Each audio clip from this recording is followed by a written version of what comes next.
our session. Please, Tanuzani, take us away. Okay, great. Good afternoon, everyone, and welcome to the Zeitz MOCAA and University of the Western Cape Museum Fellowship Program Symposium.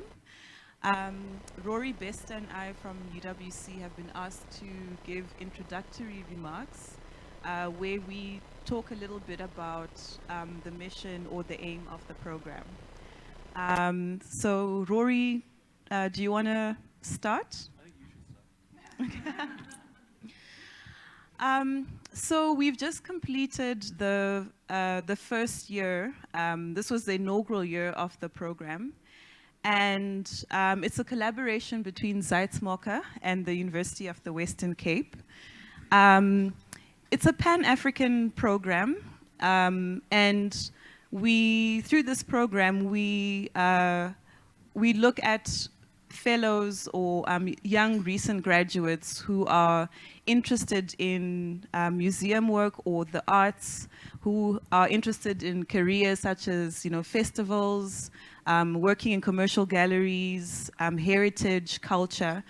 And it's open to applicants from the African continent. And the reason we decided to make it a Pan-African program is because we realized that there are so many new spaces and new initiatives on the continent, and a lot of young people who need the practical hands-on experience, but also need the academic rigor. And that is something that can just help them to push on within their career. So we wanted to be able to invest in the next generation of cultural thinkers and practitioners. So I'll talk a little bit about what the program, what we do at Zeitz MOCAA, or the part of the program that involves Zeitz MOCAA directly.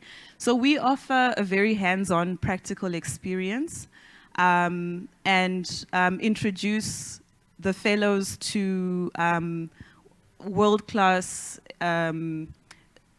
standards and a level of excellence that you may not necessarily see elsewhere. And they're introduced to, hello? Okay. And so the fellows get to understand different parts of the museum. So there are a lot of amazing programs that are very curatorial driven, very curatorial centered. But to make an institution, you need many other aspects. So we focus on art education, registrar, exhibition making, and institutional advancement. And through that, through the fellows working in those different departments, we hope that they can go off to various spaces around the world and be able to either build institutions or contribute to arts and culture in different ways. And we also, throughout the year, we also try and introduce them to different elements of the art world ecosystem. We introduced them to key players in the Cape Town landscape and beyond.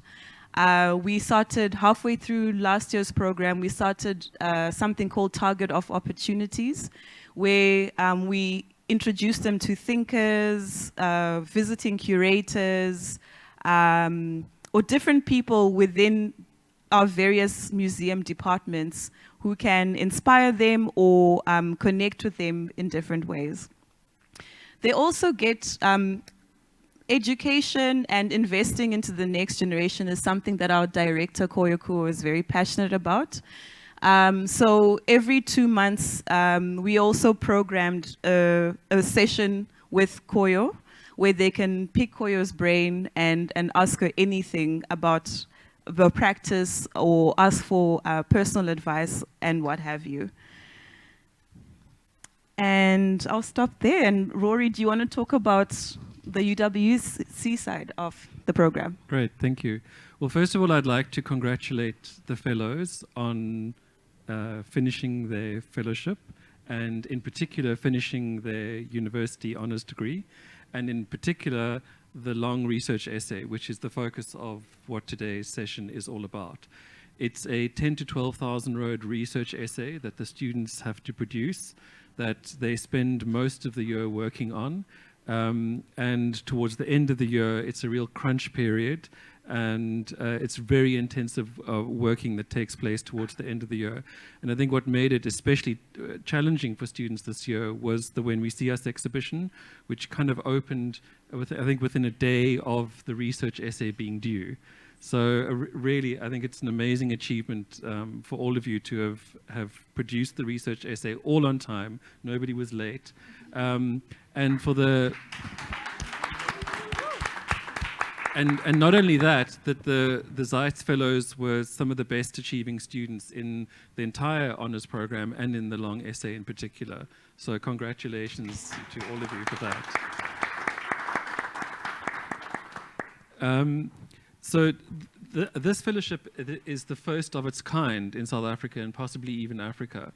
And while some universities have their own museums and conduct their own programs within those museums, this museum fellowship is the first fully fledged partnership between a university and an independent museum in South Africa, which is a remarkable achievement and has produced a number of challenges, I think, for both institutions. And what's amazing is, I think, is that we've learned so much from the first year of this fellowship, not only from the students, but also from the two institutions collaborating together. And I'm very excited about the new intake of fellowships, because this is the first year in which we're going to introduce the curatorship course, which is a course that specifically targets the kind of the needs of the museum fellows, but also an extension of the kind of work that the Department of History is actually doing in this field of curatorial studies, which is a huge area that we sort of putting our feet into, and I think are really developing something interesting. And it was quite nice speaking to Lee yesterday, mentioning that the Wits Art Museum had contacted her about how the fellowship is being run, because Wits is thinking about doing something similar. And the head of art history at Wits also contacted me about the same thing to see how we're doing it. So we're clearly setting a benchmark in terms of how this is being done, and people are noticing in both the museum world and in academic departments, which I think is amazing. So yeah, I think that's all I really wanted to say. So I don't know who wants to... where we go back to from here. Would anyone like to add anything? I see Siraj and Patricia are here, Storm, and some of the other supervisors are here. So if anyone wants to add. Thank you. I want to take also on what both Thandazani, you and Rory mentioned, but I think the particular rigor of this program, both from the expectations of the fellowship at the museum, and just for clarity, it's a part-time fellowship, a full-time part-time. We say like it's at 2.5 days a week, but whilst at the same time being in a full-time kind of postgrad course at the University of the Western Cape. So I just want to say from my side, also the incredible kind of like way that you have all shown up in this very rigorous process. And the kind of experiences and contributions that you've made, I think, has really been exceptional. So thank you also from our side on that. I'm very excited. I have not proofread any of the submissions, so I'm very excited also to keep the excitement to hear what you're going to share with us today. So thank you so much. And also thank you. I know it's too early for thank yous, but Thandazani, in the lead up to this fellowship, it was almost 2.5 years of work. To be able to make this possible. We've spoken to so many partners, potential partners, funders, and just scraped enough money together for the first intake. And we knew that the moment this will launch, that will be more interest. So thank you so much, Thandazani, for all that work and laying the groundwork. Thank you. Could I also thank Patricia as one of the supervisors of the honours cohort, who is here, because I think there's a lot of work that goes into the supervision, as I'm sure Rory can attest to. And also to thank Siraj, who was one of the figures who really guided this process from UWC's side, and had the vision to actually engage in the partnership with Zeitz MOCAA. It really is an innovative program, and I think has incredible potential to grow into something quite beautiful. Thank you so much. Hi, everyone. Okay, so the next thing on our agenda is a type of an introductory conversation between all of us fellows. Does everyone have a microphone?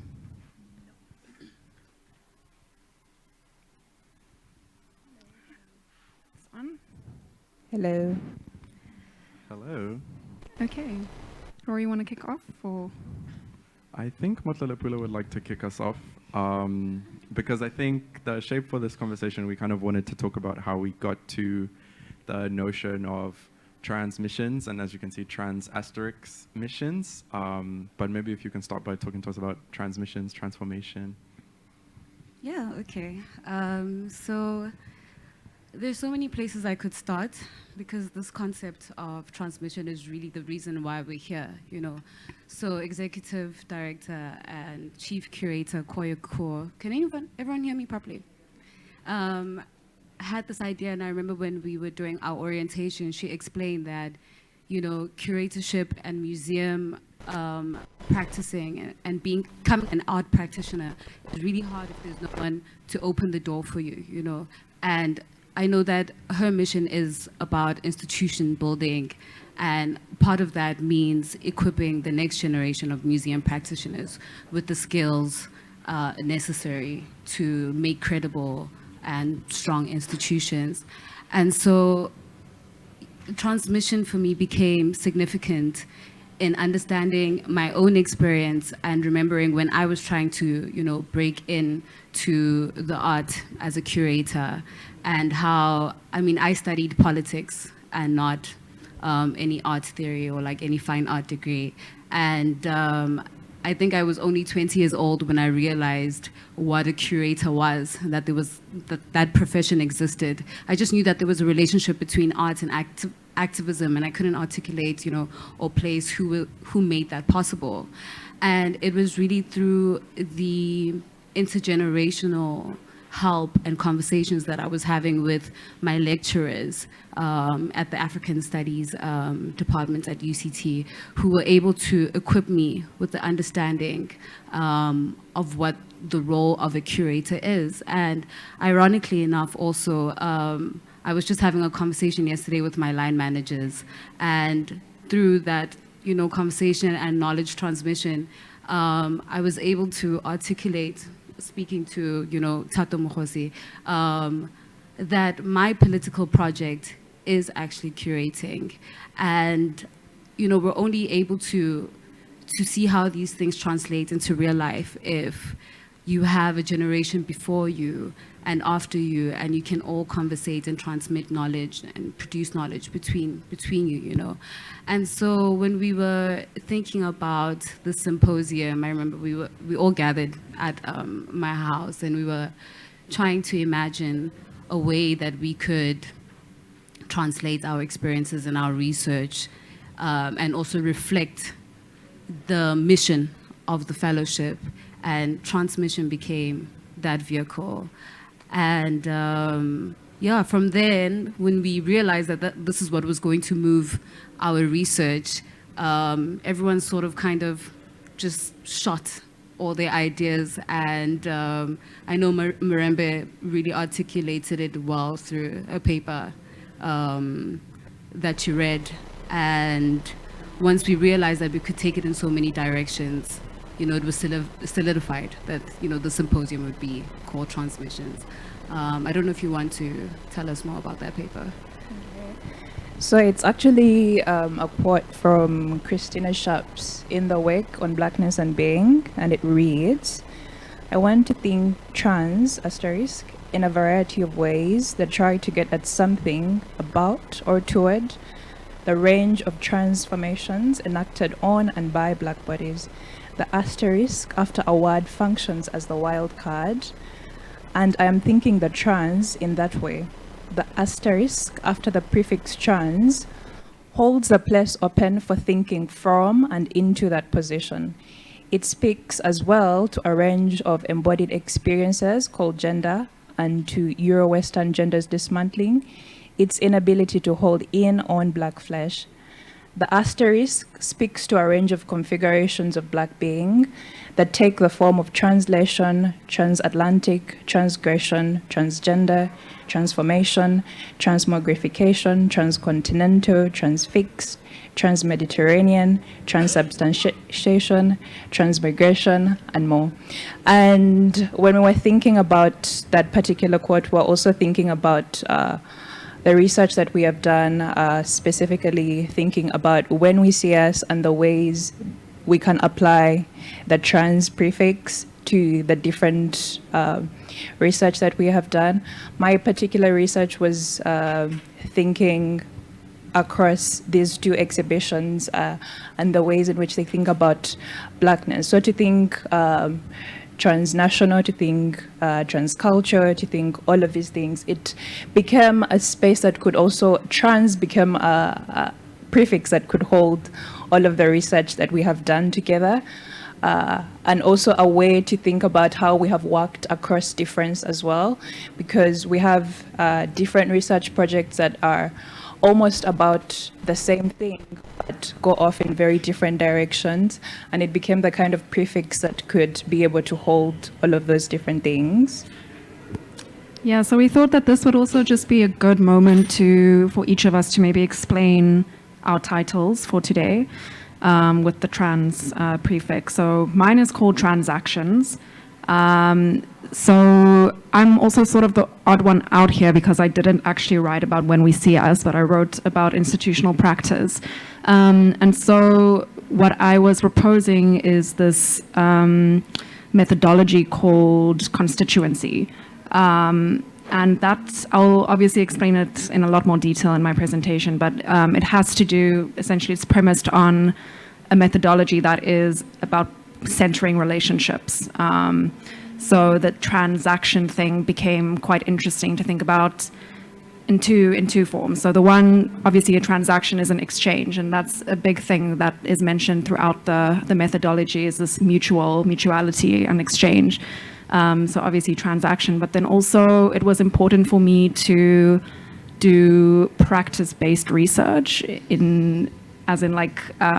obviously grounding my research in a lot of theoretical ideas, but also apply it and sort of ground it in case studies. And so the action part also becomes important for me. Yeah. And I think what you're saying as well about practice-based research, I mean, this is something that we were all encouraged to do as fellows, is sort of, and I think we're challenged by as well, was sort of how to bridge work in an academic space of the university, in a history department specifically, with the work in a contemporary art museum. And I think, as MIREMBE was saying, we kind of all went on these, even though sort of the ground was the same, of sort of think about when we see us, think about Zeitz MOCAA, we all sort of went in very different relations. And it's exciting, I think, like through the asterisk, how you can come back to that starting point. But yeah, this practice-based research thing, I think, really informed the shapes of our projects. Monique was working in the institutional advancement department, so was sort of thinking about the shape of the institution and how it relates to other people, other spaces, institutions, networks within Cape Town. I was working in the registrar's department, and so I think it's maybe not surprising that my work sort of got very specific, thinking about materials and objects. And so yeah, just sort of thinking how the practice-based research element, I think, has really informed the ways all of us went around these projects and sort of produced an interesting bridge between the work of the university and the work of the museum. Also, just to explain the circular formation, because that was something that was quite significant for us in thinking about the layout of the symposium. We really envisioned today to be sort of not informal, but not intimidating, if I can say it like that. Casual. Yeah, casual, but serious, but casual. But this is something that struck me with our seminars at UWC, is that no matter how big we were always seated in a circle, even if we were like 40 people. Sometimes we would be speaking 6 meters across from each other, but it was wonderful. So we wanted to sort of emulate that in this seating arrangement as well.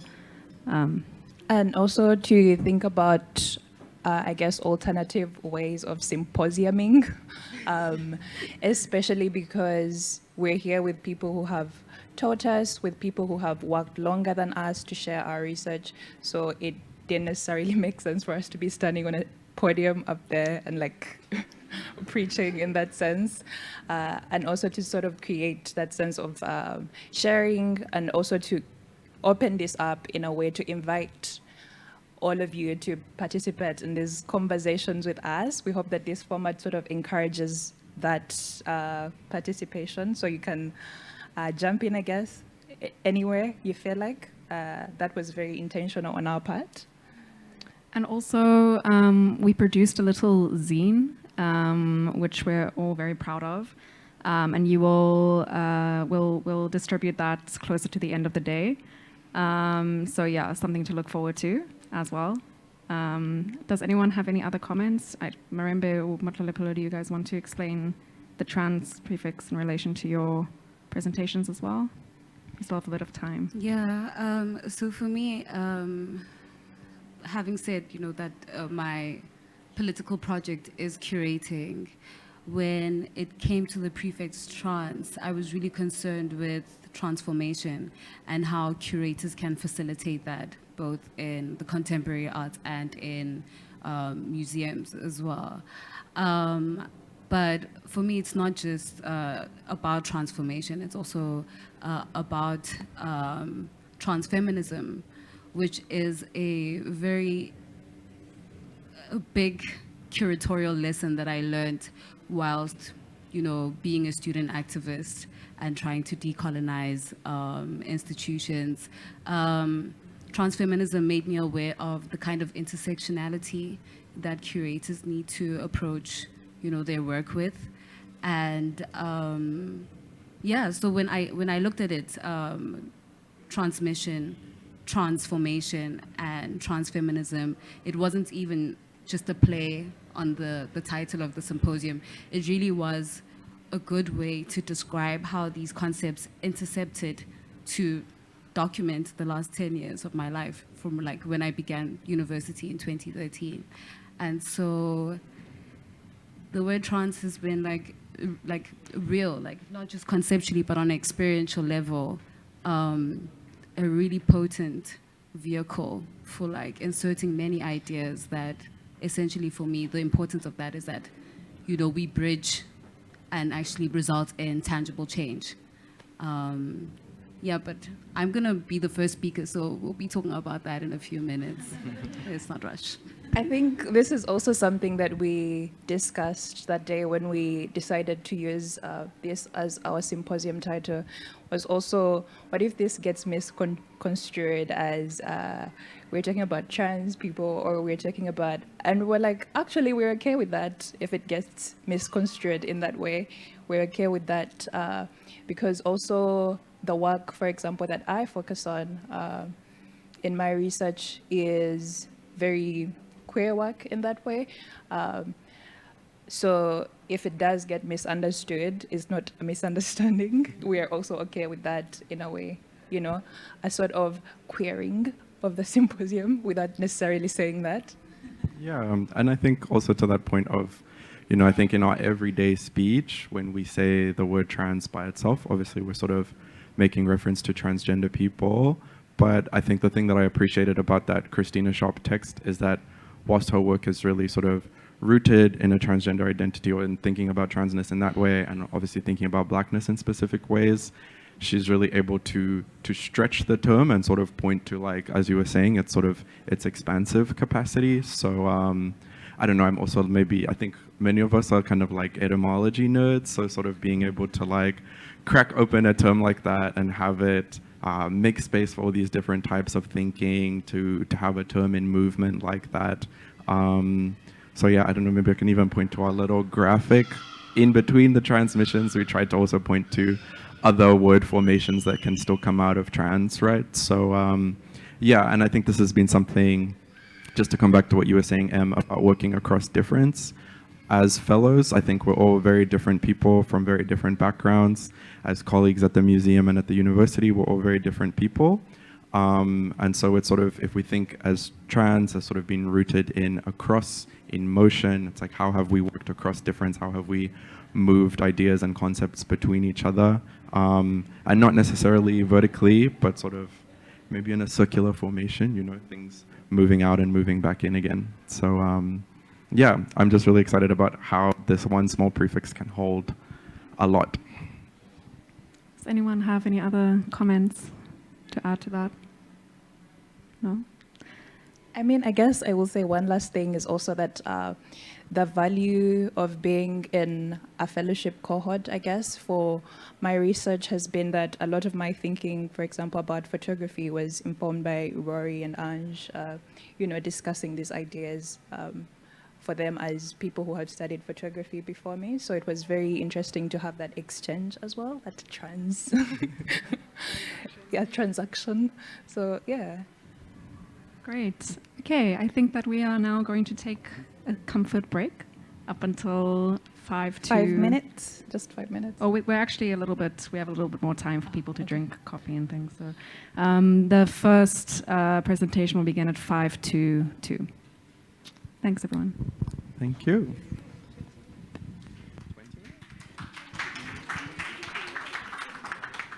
Oh, no. We should just do 10.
click, hold, and turn.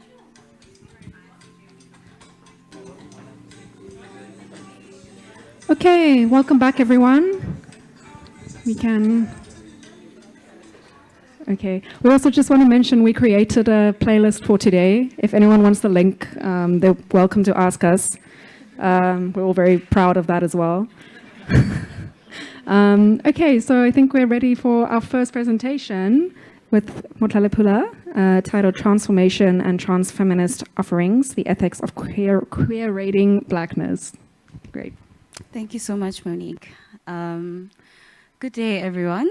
My name is Motlalepula Phukubje, and during my time in the Zeitz MOCAA and UWC Fellowship Program, I had the honor and pleasure of being placed in the curatorial department here at Zeitz MOCAA. And whilst at the University of the Western Cape, I was given the responsibility, obviously, and the task of completing a research project, and I titled that The Ethics of Curating Blackness, which is what this presentation will primarily be about. Okay, so just to tell you a little bit about myself, and I mentioned this a bit earlier before, I'm from a state museum background and not the contemporary arts.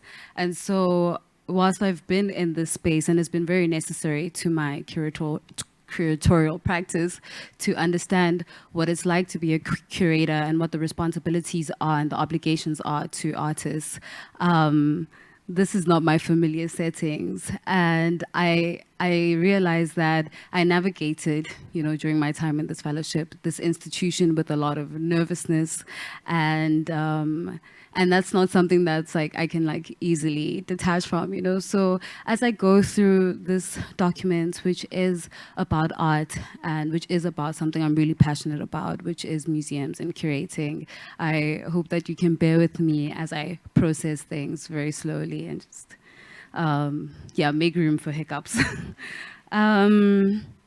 So to just start at the beginning, my career started really with my participation in the Roads Must Fall movement, which really was an entry point for me in the understanding of the issues around transformation and how that came about as a result of policies around colonial statues and monuments. And the Statue of Rhodes and the resistance that the movement met allowed me to understand that transformation in South Africa was not community-driven, and that it was rather state-driven and state-monitored. When it became apparent to me that most colonial statues in the city were protected under Section 27 of the National Heritage Resource Act of 1999, which provided that no person may destroy, damage, deface, excavate, alter, remove from its original position, subdivide, or change the planning status of any heritage site without a permit issued by the relevant heritage resource, in this case, Heritage Western Cape. And I realized that there was a master narrative which was based on truth-telling and correcting the wrongs of the past by unveiling injustices, which was persuaded by the South African Constitution, which advocated that we, the people of South Africa, recognize the injustice of the past and believe that South Africa belongs to all who live in it, and that in order to heal the divisions of the past, we had to base our legislation around heritage on democratic values, social justice, and fundamental human rights. And initially, this illustrated to me how these legislations override the voices of communities in terms of their ability to reimagine and construct a post-apartheid master narratives for themselves.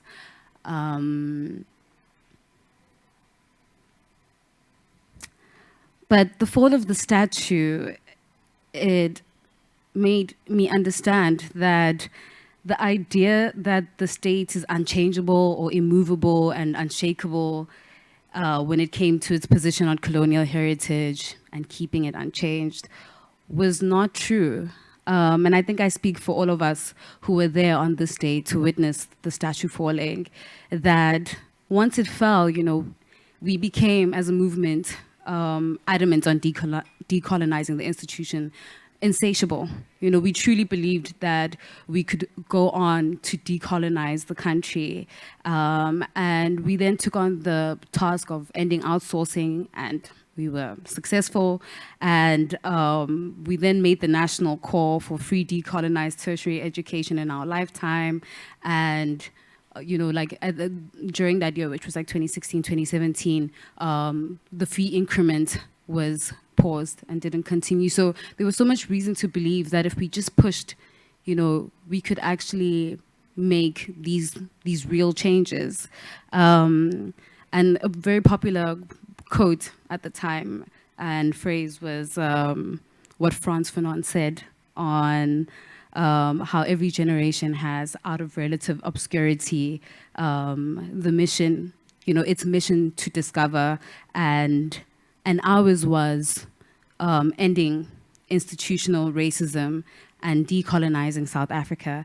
And whether we fulfilled that mission or betrayed it, you know, is still up for debate. But I learned a lot from the Rhodes Must Fall movement.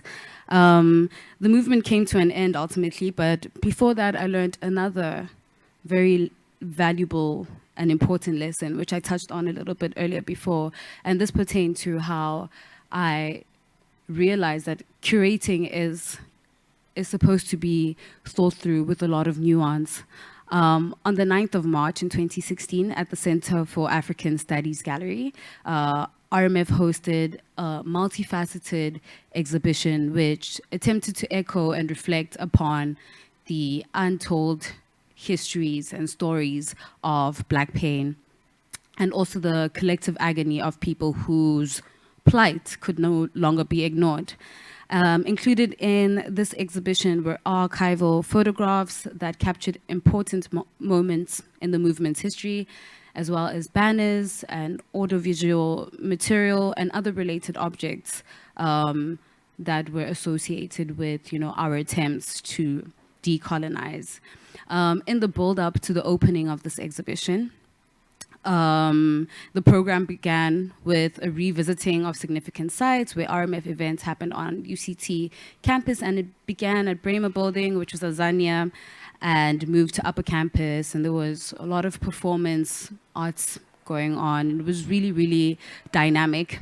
And RMF started a committee, actually, that was responsible for the co-curation of this exhibition and for the selection of the photographs that would be exhibited in the show, which meant that, you know, it was a collective effort and that members co-curated it alongside Wandile Khasibe, who was the photographer for the movement at the time. It was also co-curated by Pam Dlamini, who is a lesbian queer rights activist, who also curated the exhibition, and Paul Weinberg, curator of Cass Gallery, was also a part of the curatorial team that put this exhibition together. But moments before the exhibition's opening, the exhibition was disrupted by the Trans Collective, who expressed that the exhibition erased trans people from the narrative of who was, you know, who contributed to the building of RMF. There were photographs in the exhibition that contained trans bodies, and the curators were asked to pull these photographs down. And the Trans Collective explained that the issue was that within RMF, there seemed to be a loyalty towards patriarchy, cisnormativity, and the gender binary, and that the movement was not keeping its commitment to intersectionality because it positioned itself as a Black decolonial space primarily. The exhibition and the movement failed to consider trans persons and their wrestling with trans antagonism within the movement in the time between when the statue fell and when this exhibition was being opened. And it became important to the Trans Collective that they respond to this with the radical Black feminist militancy that the movement would operate with. And so the trans collective's intervention made it apparent to me that it is very easy to misrepresent and incorrectly curate black subjectivities, even though you're sensitive to them. The protest for me was a lesson. It was a curatorial lesson and a wake-up call as someone interested in the liberatory potential of art as it pertains to blackness. That communicated to me that solidarity could not be centralized around one single rallying point, because that could never do justice to the complexity and the multiplicity of experiences of colonialism. And rather that, you know, what really could work was radical empathy that could result in the decolonial space that we imagined. In a truly decolonial project, like any truly decolonial project cannot pick and choose aspects that suit it. I realized that, you know, one should try to see the insidious working of systemic power and understand that the more a person, you know, claims to have ultimate knowledge and have all the answers, you know, the more those answers are impaired. And so I realized that transmissions, transformation, and transfeminism have been fueling and feeding and informing my practice in a way that has brought me to the idea of creating an ethics for curating blackness. My research project, which was supervised by Prof. Hayes, who I can't see at the moment, here we go, who was kind enough to facilitate my project, despite how anxious I was and how difficult I was to work with. So generous and so kind. And I think it happens sometimes that something that is so important to you and so urgent to you can actually cripple you.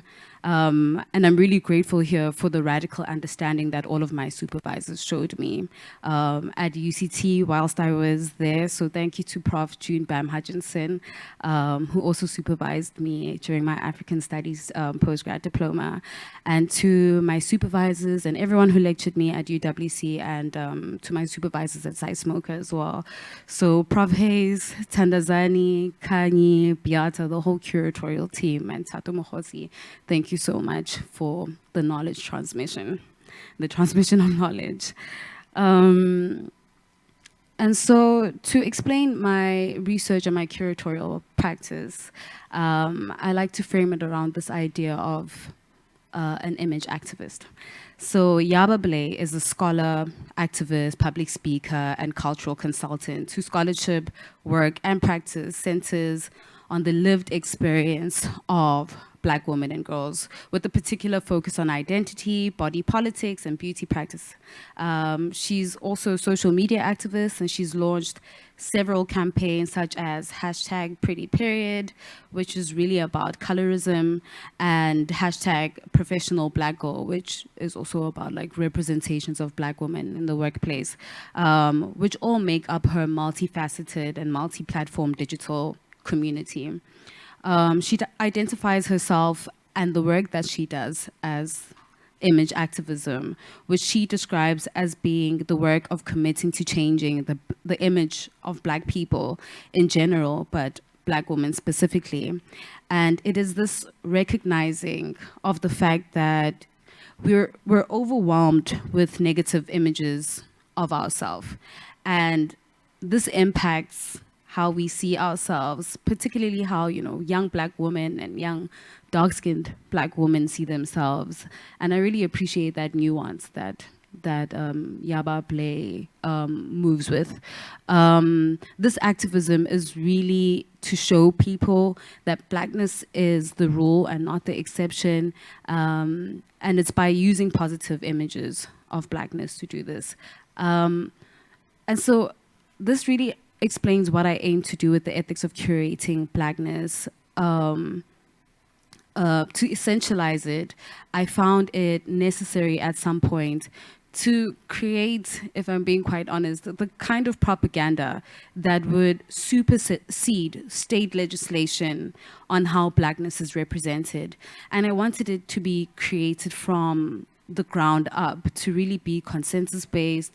I wanted it to move and grow as a document that aims to collect and collate data from exhibitions on Blackness, from Black curators and scholars, from anyone that's doing the work of image activism, but really to anyone who's doing any kind of activism, because this is an intersectional document. And in order to come up with a manifesto that can go on to influence how we represent not only Black people, but all communities that have been marginalized by what Bell Hooks describes as white supremacist capitalist patriarchy. This document would then have to be about environmental consciousness. It would have to be about Black consciousness. It would have to be about queer and class consciousness. The ethics of curating Blackness really seeks to make every possible consideration there is to make as far as marginalized bodies and liberating those bodies is concerned. And the vehicle that I propose will drive that kind of work is the work of image activism. And so explaining the ethics and what I mean by the ethics, my thesis essentially proposes that the ethical representation of people of color is a prism that can assist in deconstructing the stigma of inferiority that has been socialized amongst Black people due to images of Blackness created by the white gaze. By ethical, I'm referring to how individuals choose to interact with one another. In philosophy, ethics defines what is good for the individual and for society, and establishes the nature of duties that people owe themselves and one another. So by ethics, I really mean to say that we really owe it to each other because we understand how damaging it is not to actively be aware of these negative images. By curating, which I frame as queer rating, which takes transfeminist understandings of solidarity to mean being inclusive of all identities that trouble norms and discourses. And this is best described by Professor Faye Stewart, who suggests that queerness is useful for interrogating distinctions and binaries such as gay or straight, normal or perverse. It destabilizes identifications that would adhere to one pole of a binary, and it acknowledges that individuals experience the subjectivity hybridly, contingently, and sequentially. Queer tends to denote non-mainstream, non-essentialist, and non-monogamous gender and sexual positionalities that include homosexual, bisexual, trans, intersex, asexual, polyamorous, and pansexual identities and practices. Therefore, if we make this definition of queer a methodology, queerness as a method refers to the process and procedures of understanding Blackness in all its nuanced expressions. The etymology of the word queer validates the awkward and the marginal, the ambiguous and the contradictory, and queer theory is the practice of thinking outside the box and viewing one's object of study in ways that disturb established norms and disciplinary boundaries. The choice to identify as queer as opposed to gay or lesbian or bi is often a political choice. It is a refusal to fit into the neat binary categories that mainstream society tries to enforce on us. It's a refusal to hide, to become normal or respectable or otherwise change. It is society that must change to accommodate queerness. And the word queer is useful because it encompasses human sexuality in all its complicatedness and non-binary messiness. To queerate essentially is to portray Black subjectivities sympathetically and comprehensively. And this requires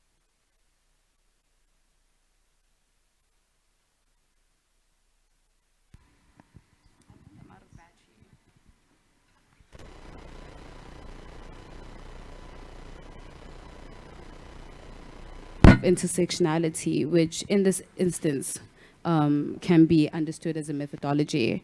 Queerating, therefore, is a curatorial method that is characterized by radical intersectionalism when engaging with and presenting Black subjectivities.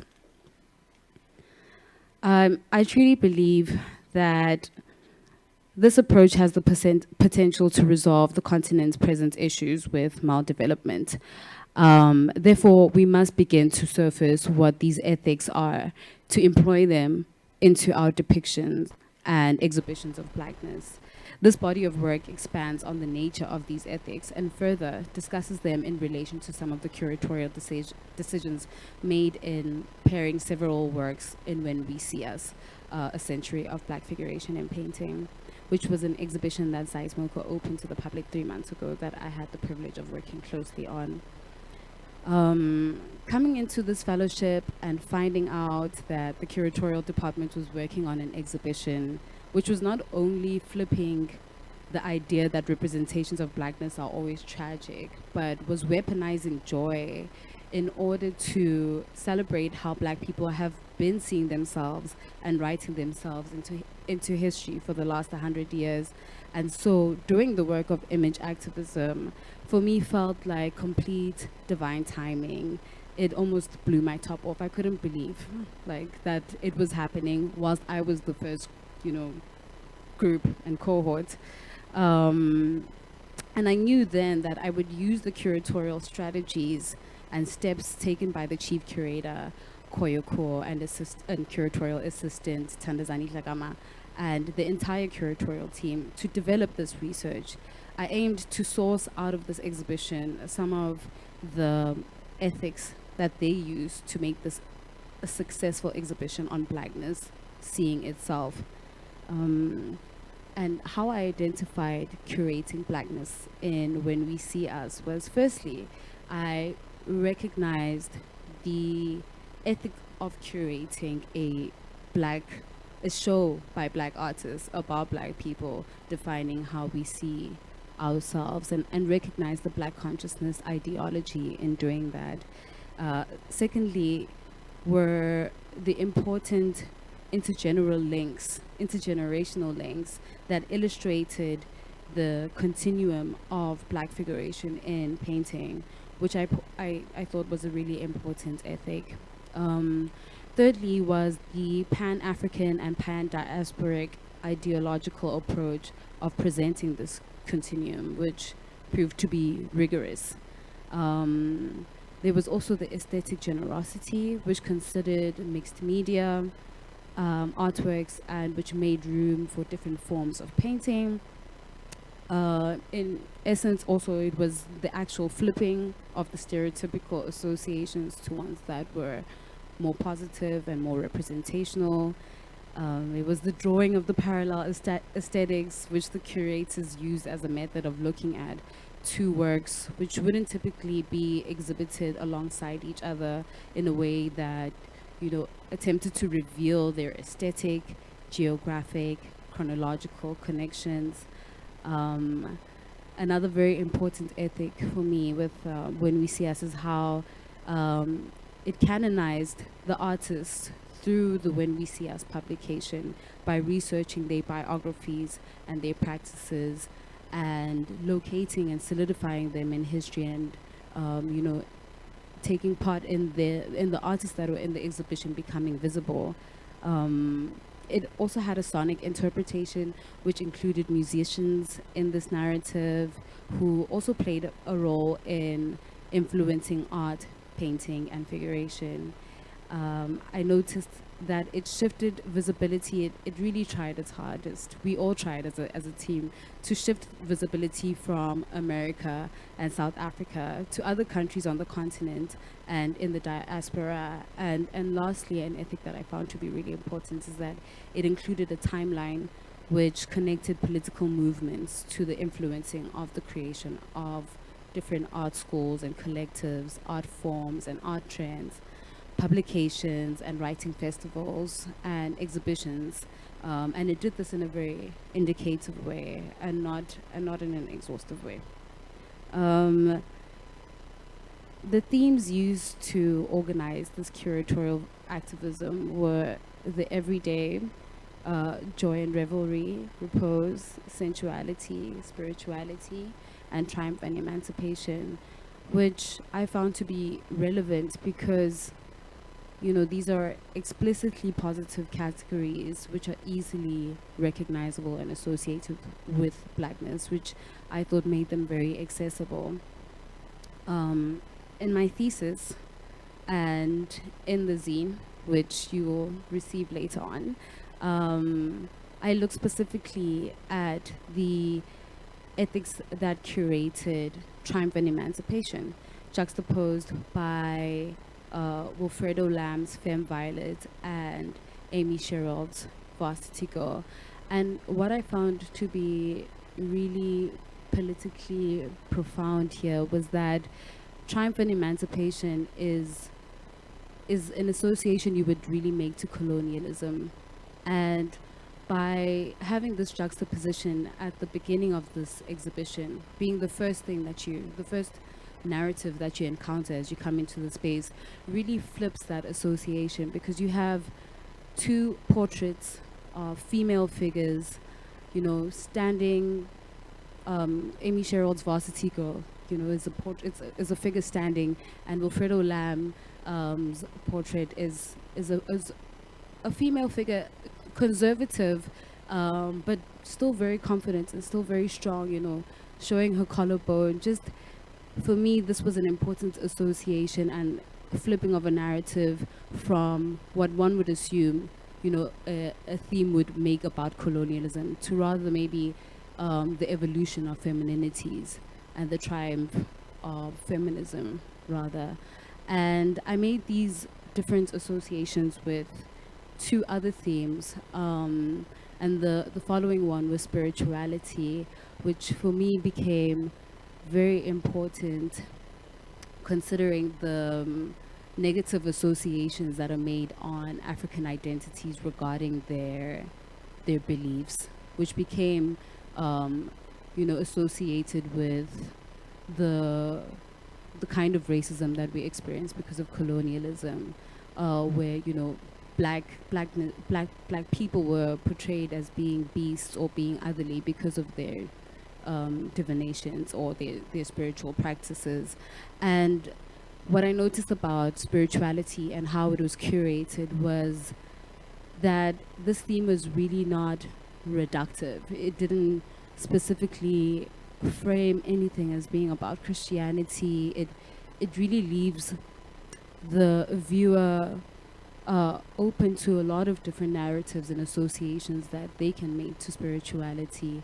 And I really found this juxtaposition between Gerard Sekoto, a South African artist, and Malanga Tangangwenya, a Mozambican artist, you know, showing different spiritual practices to be very important in flipping or changing that narrative or that typical association that would be made with spirituality that would rather be very, you know, reductive.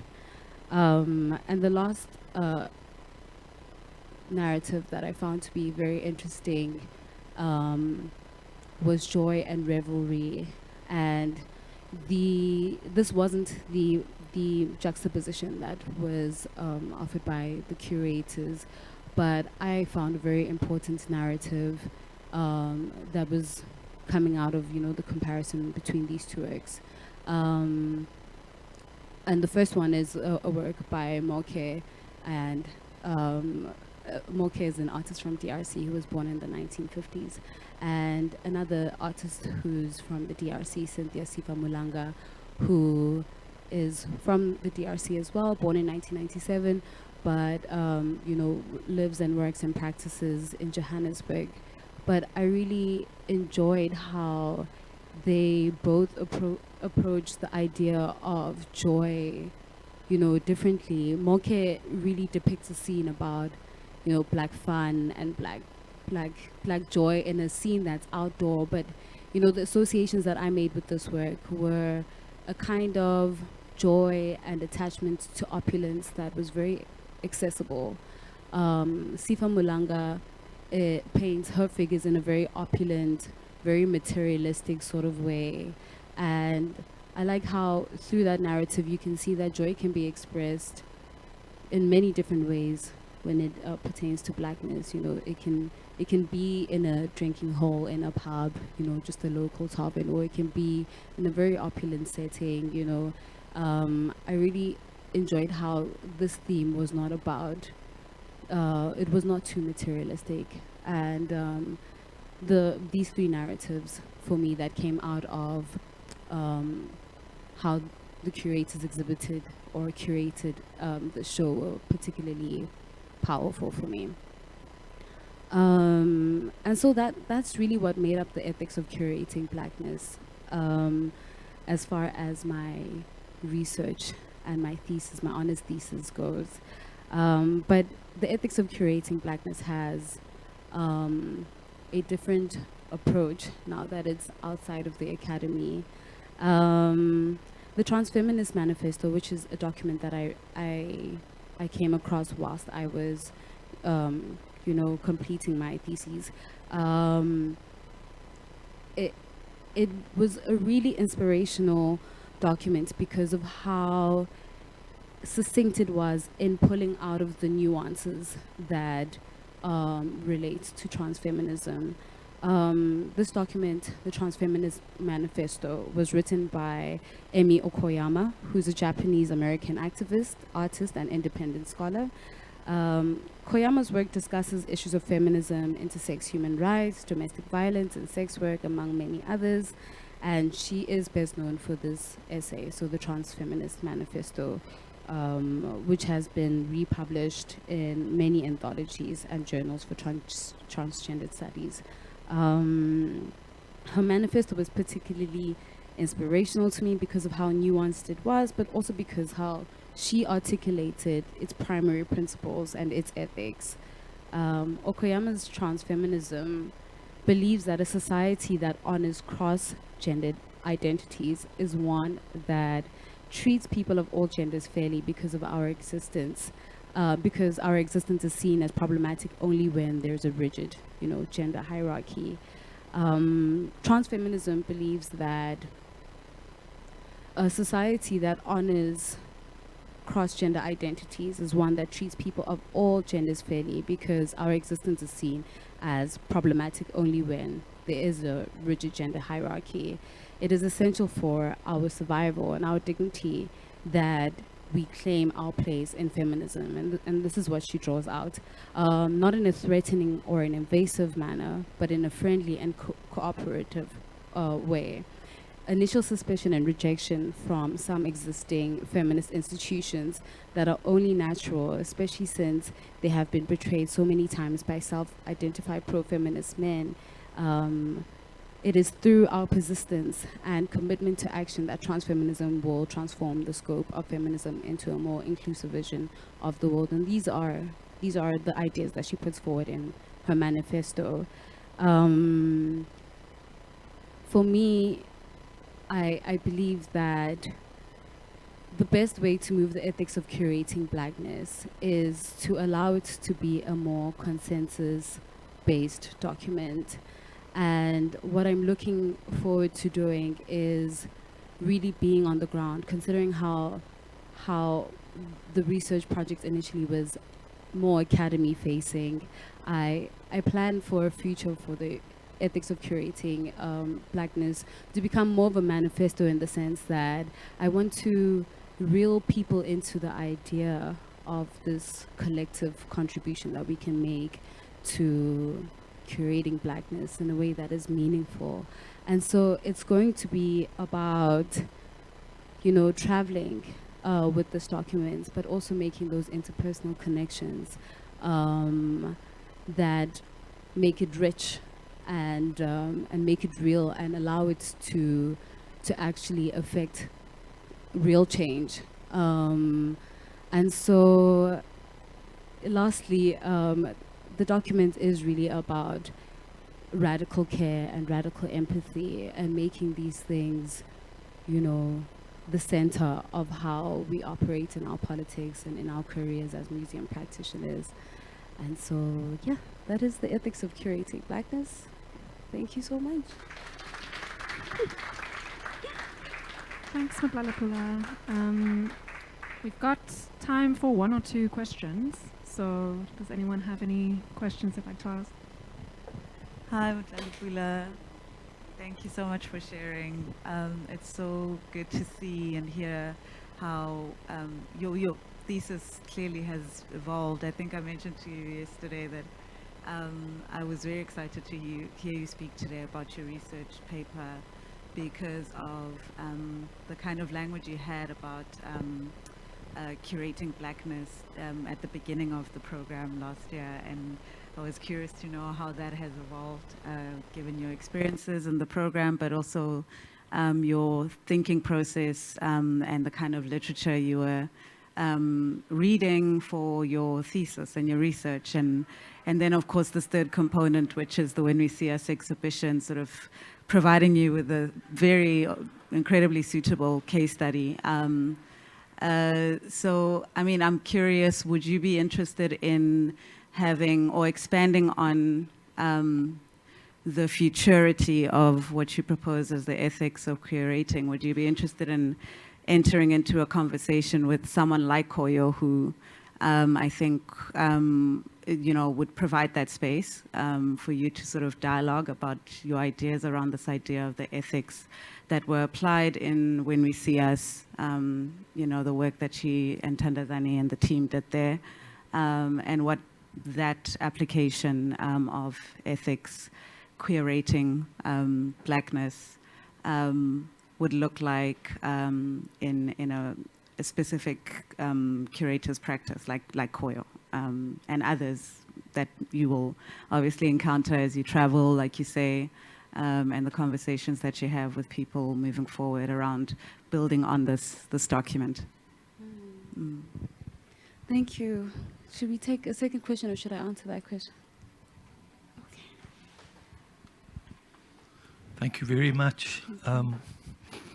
And it's great to come back from my sabbatical and to see all of this beauty of the work that has happened, and to just see how much this program has created really an amazing space for the development of ideas. And in your presentation, and looking at especially the Malangatana work, and I don't know whether you had the opportunity to see the Malangatana at the university, where I had the pleasure of seeing him and talking to him while he painted a mural in the university. I was very struck by that word curandero for sangoma, because curandero, I would imagine, in its etymology, would also refer to care. It's a reference to curator, the carer.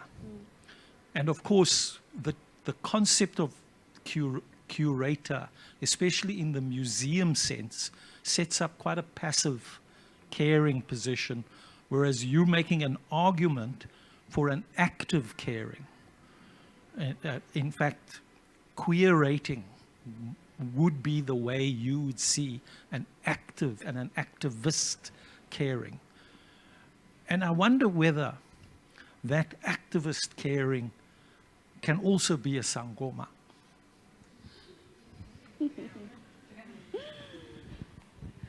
Thank you so much. Yeah, so Tato, to answer your question, of course, the ethics of curating blackness, like I said, is really dependent on intergenerational conversations. And when we were talking yesterday, we were talking about how When We See Us really opened up for a lot of controversial conversations and debates that were tough, because we all have different opinions and ideas and positions. And we were all expressing how, Koyo has so many controversial ideas, and as much as she's sensitive to this generation in the sense that she wants to equip them with the necessary, you know, skills, she's also very critical of how we practice, you know.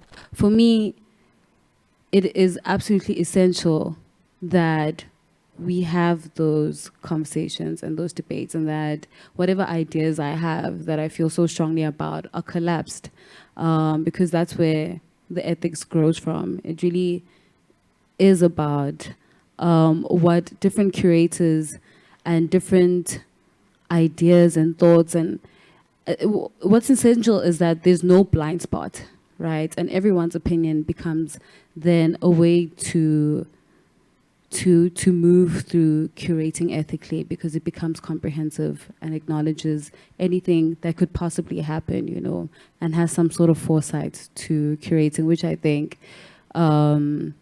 really shows care. Thank you so much, Suraj, for that interpretation. Because as much as I looked at the work, I never translated its original title to its meaning. I just understood that it was the Sangoma, you know, but in my raising of that narrative, did not think of it in terms of healing. Curatorial practice definitely has to heal. It can't just care. And this is something that I understood when, you know, I was interning at Iziko Social History Center, and I was exposed to the collections there, and I was working with the conservators who were really exerting a lot of effort and care around objects that they couldn't identify with. In fact, they were if you had to make the links, they were oppressive to them. But just doing it blindly and not thinking about the fact that they could be using that moment to heal, to, you know, using their practice and their abilities to heal, you know. And so certainly ubungoma and traditional healing is cognizant of the fact that everything that we do is supposed to make things better. And yeah, I think there is a very important association to be made with African, you know, knowledge of survival, and I think there's something useful there, and indigenous practice, and how we can interpret that in the way that we want to authentically be, you know, African curators and shape that new identity that's not informed by European museum standards or by, you know, just Eurocentric institutions. And so, yeah, I absolutely agree. Yeah.